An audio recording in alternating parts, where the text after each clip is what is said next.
I am announcing that I will not be seeking a second term as the Mayor of Wellington. Instead, I'm actually going to run for the Marty ward for Wellington City Council. I'm really excited about it.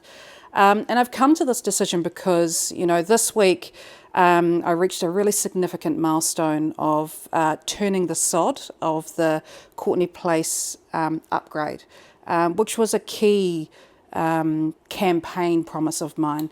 So with that aside, and now having Andrew Little in the race, I've decided I'd like to step aside to give him a clear runway to win the mayoralty.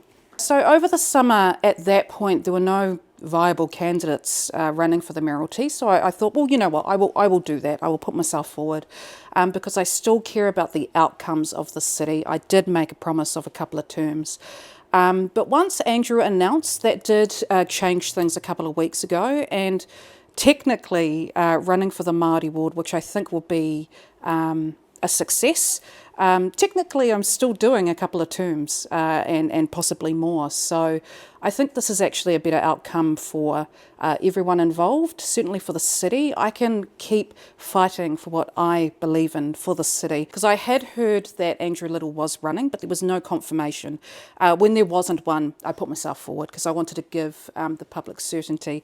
But the second he announced, that's when the planning went into motion, and I thought, okay, I don't want this mayoral campaign to be about Labour versus Green, progressive versus progressive. That's not what it should be about. In fact, we ought to be coming together and working as a team.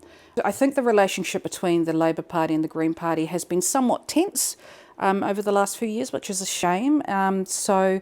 The ideal outcome for me is if we end up with Andrew Little as the mayor and me as a councillor, I certainly hope to help rebuild that relationship between our two parties so we can focus on progressive change and the best outcomes for our city. I suppose the personal challenges that I've faced are probably not dissimilar to what many people have faced, whether it's needing to reduce drinking or getting an ADHD sort of assessment, or just wanting to be a bit more private.